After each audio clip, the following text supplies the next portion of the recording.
Hi hello ನಮಸ್ಕಾರ, welcome to my channel. ಎಲ್ಲ ಹೇಗಿದ್ದೀರಾ? ಎಲ್ಲ ಚೆನ್ನಾಗಿದ್ದೀರಾ ಅಂದ್ಕೊಂಡಿದ್ದೀನಿ. ಬನ್ನಿ ಫ್ರೆಂಡ್ಸ್, ಇವತ್ತಿನ ವಿಡಿಯೋದಲ್ಲಿ ಒಂದು ಸಿಂಪಲ್ ಆ್ಯಂಡ್ ಈಸಿ ಸಖತ್ತಾಗಿರುವ ಅಂದರೆ ರುಚಿಕರವಾಗಿರುವ ಪಡವಲಕಾಯಿ ಮತ್ತು ಹೆಸರುಬೇಳೆ ಹಾಕಿ ಹೇಗೆ ಪಲ್ಯ ಮಾಡೋದು ಎಂಬುದನ್ನು ಸಿಂಪಲಾಗಿ ತೋರಿಸ್ಕೊಡ್ತೀನಿ ಬನ್ನಿ. ಹೆಸರುಬೇಳೆ ಒಂದು ಅರ್ಧ ಬೌಲಷ್ಟು ತೊಗೊಂಡು ಅದನ್ನು ನೀರಲ್ಲಿ ನೆನೆಯಕ್ಕಿದ್ದೀನಿ. ಮತ್ತು ಇದನ್ನು ಪಡವಲಕಾಯಿ ತೊಳೆದು ಕ್ಲೀನ್ ಮಾಡಿ ಸಣ್ಣಕ್ಕೆ ಹಚ್ಚಿದ್ದೀನಿ ನೋಡಿ. ಈ ಥರ ಸಣ್ಣಕ್ಕೆ ಹಚ್ಚಬೇಕು, ಆವಾಗಲೇ ಅದು ರುಚಿಕರವಾಗುವುದು. ಗ್ಯಾಸ್ ಮೇಲೆ ಬಾಣಲೆ ಇಟ್ಟು ಎಣ್ಣೆ ಹಾಕ್ತಾಯಿದ್ದೀನಿ. ಎಣ್ಣೆ ಕಾಯ್ದ ನಂತರ ಮಾಮೂಲಿ ನಾರ್ಮಲ್ ಸಾಸಿವೆ ಹಾಕ್ತಾಯಿದ್ದೀನಿ ಫ್ರೆಂಡ್ಸ್. ಇದು ತುಂಬ ಟೇಸ್ಟಾಗಿರ್ತದೆ. ಮತ್ತು ಮುಖ್ಯವಾಗಿ ಫ್ರೆಂಡ್ಸ್, ವೆಜಿಟೇರಿಯನ್ಗಳಿಗೆ ಇದು ತುಂಬ ಪೌಷ್ಟಿಕಾಂಶವುಳ್ಳ ತರಕಾರಿ ಅಂತಲೇ ಹೇಳ್ಬೋದು. ನಾನ್ ವೆಜ್ಜಲ್ಲಿ ಎಷ್ಟು ಪೌಷ್ಟಿಕಾಂಶ ಇದೆಯೋ ಈ ಒಂದು ತರಕಾರಿಲಿ ಅಷ್ಟೇ ಸಮ ಪ್ರಮಾಣದಲ್ಲಿದೆ ಫ್ರೆಂಡ್ಸ್. ಎಲ್ಲರೂ ವೆಜಿಟೇರಿಯನ್ಸು ಈ ತರಕಾರಿನ ತಪ್ಪದೇ ಮಾಡಿ ದಿನನಿತ್ಯ ಆಗಿಲ್ಲ ಅಂದ್ರೂ ವಾರಕ್ಕೊಂದ್ಸರಿನಾದರೂ ಉಪಯೋಗಿಸಿ ಫ್ರೆಂಡ್ಸ್. ನೋಡಿ, ಎಣ್ಣೆ ಹಾಕಿದ್ದೀನಿ. ಎಣ್ಣೆ ಹಾಕಿ ಸಾಸಿವೆ ಹಾಕಿ ನಂತರ ಈರುಳ್ಳಿ ಹಾಕಿ ಫ್ರೈ ಮಾಡ್ತಾಯಿದ್ದೀನಿ ಫ್ರೆಂಡ್ಸ್. ಈರುಳ್ಳಿ ಎಲ್ಲ ಚೆನ್ನಾಗಿ ಫ್ರೈ ಆಗಬೇಕು. ಇದು ಕೈ ಆಡ್ತಿರುವಾಗಲೇ ಈರುಳ್ಳಿನ ಅದಕ್ಕೆ ಒಂದು ಸ್ವಲ್ಪ ಕರಿಬೇವಿನ ಸೊಪ್ಪು ಹಾಕೋಣ. ಒಂದು ಸ್ವಲ್ಪ ನೋಡಿ ಹಾಕ್ತಾಯಿದ್ದೀನಿ, ಕರಿಬೇವಿನ ಸೊಪ್ಪು ಹಾಕ್ತಾಯಿದ್ದೀನಿ. ಚೆನ್ನಾಗಿ ಫ್ರೈ ಮಾಡಿ. ಇವಾಗ ಎರಡೂ ಈರುಳ್ಳಿ ಕರಿಬೇವಿನ ಸೊಪ್ಪೆಲ್ಲ ಹಾಕಿ ಫ್ರೈ ಮಾಡ್ತಾಯಿದ್ದೀನಿ.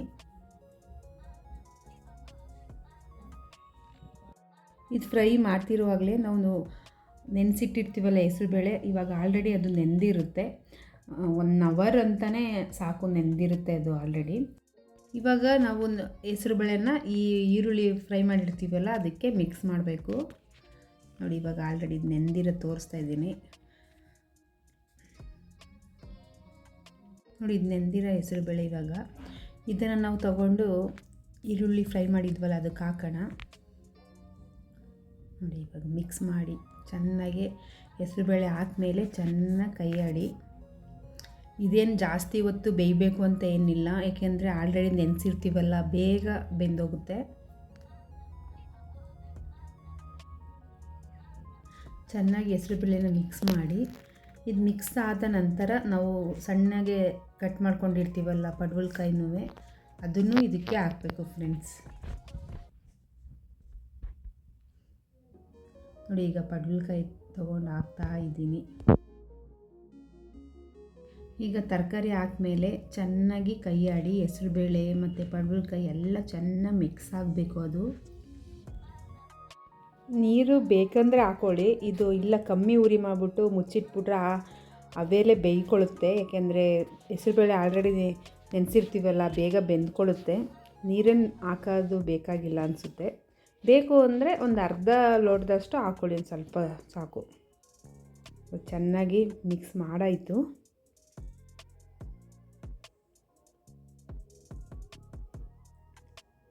ಇವಾಗ ನೋಡಿ, ಒಂದು ಮುಚ್ಚಿಟ್ಬಿಡೋದು. ಮುಚ್ಚಿಟ್ಬಿಡಲೇ ಒಂದು ಸ್ವಲ್ಪ ಹೊತ್ತಾದಮೇಲೆ ಚೆನ್ನಾಗಿ ಕೈ ಆಡಿದ್ರೆ ಆಲ್ರೆಡಿ ಬೆಂದಿರುತ್ತೆ ಇದು. ಮುಚ್ಚಿಟ್ಟಿದ್ದೀನಿ. ಮುಚ್ಚಿಟ್ಮೇಲೆ ತೆಗೆದು ನೋಡ್ತಾಯಿದ್ದೀನಿ. ಇವಾಗ ಚೆನ್ನಾಗಿ ಒಂದು ಸರಿ ಕೈ ಆಡ್ಬಿಡಿ. ನಾವು ಇದಕ್ಕೊಂದು ಸಿಂಪಲ್ಲಾಗಿರೋ ಮಸಾಲೆ ಮಾಡ್ಕೊಳ್ಳೋಣ. ಮಸಾಲೆ ಅಂದರೆ ಏನು ಜಾಸ್ತಿ ಐಟಮ್ ಏನಲ್ಲ. ತೆಂಗಿನಕಾಯಿ ಅಂದರೆ ಇದಕ್ಕೆ ಫ್ರೆಶ್ ಆಗಿರಬೇಕು ತೆಂಗಿನಕಾಯಿ. ನೋಡಿ, ಫ್ರೆಶ್ ಆಗಿರೋ ತೆಂಗಿನಕಾಯಿ ತೊಗೊಂಡಿದ್ದೀನಿ. ಮತ್ತು 2 ಹಸಿಮೆಣ್ಸಿನ್ಕಾಯಿನೂ ತೊಗೊಂಡಿದ್ದೀನಿ. ನಿಮ್ಗೆ ಎಷ್ಟು ಖಾರ ಬೇಕೋ ಅಷ್ಟು ಖಾರ ಹಾಕ್ಕೊಳ್ಳಿ. ಹಸಿಮೆಣ್ಸಿನ್ಕಾಯಿ, ತೆಂಗಿನಕಾಯಿ ಒಂದು ಸ್ವಲ್ಪನೇ ಸಾಕು. ಮತ್ತು ಹಸಿಮೆಣ್ಸಿನ್ಕಾಯಿ 1-2 ಹಾಕಿದ್ದೀನಿ.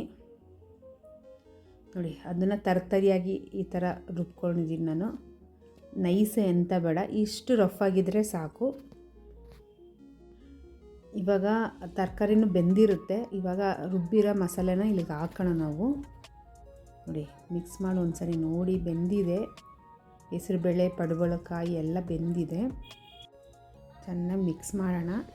ಇದಕ್ಕೆ ಸ್ವಲ್ಪ ನಾವು ರುಬ್ಬಿರೋ ಮಸಾಲೆನ ಹಾಕ್ತಾಯಿದ್ದೀನಿ, ಸೇರಿಸ್ತಾಯಿದ್ದೀನಿ.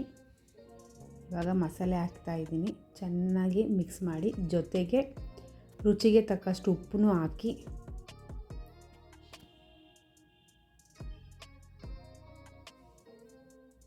ಹಾಕ್ಬಿಟ್ಟು ಇವಾಗ ಚೆನ್ನಾಗಿ ಮಿಕ್ಸ್ ಮಾಡಿ. ಉಪ್ಪು ಜೊತೆ ಎಲ್ಲ ಹೊಂದ್ಕೋಬೇಕು. ಮಸಾಲೆ, ಉಪ್ಪು, ಹೆಸರುಬೇಳೆ, ಪಡವಲಕಾಯಿ ಎಲ್ಲ ಹೊಂದ್ಕೋಬೇಕು. ಆ ಥರ ಮಿಕ್ಸ್ ಮಾಡಿ ನೀಟಾಗಿ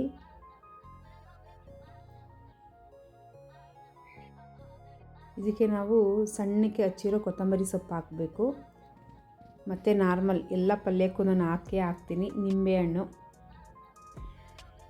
ಹಾಕೋದ್ರಿಂದ ನಮಗೆ ತುಂಬ ಆರೋಗ್ಯಕ್ಕೆ ಒಳ್ಳೆಯದು. ಎಲ್ಲ ಪಲ್ಯಗಳಿಗೆ ನೀವು ಯೂಸ್ ಮಾಡಿ, ಡೈಲಿ ಯೂಸ್ ಮಾಡಿ ನಿಂಬೆಹಣ್ಣನ್ನು. ವಿಟಮಿನ್ ಸಿ ಹೆಚ್ಚಾಗಿ ನಮ್ಮ ಶರೀರಕ್ಕೆ ಸೇರುತ್ತೆ ಫ್ರೆಂಡ್ಸ್.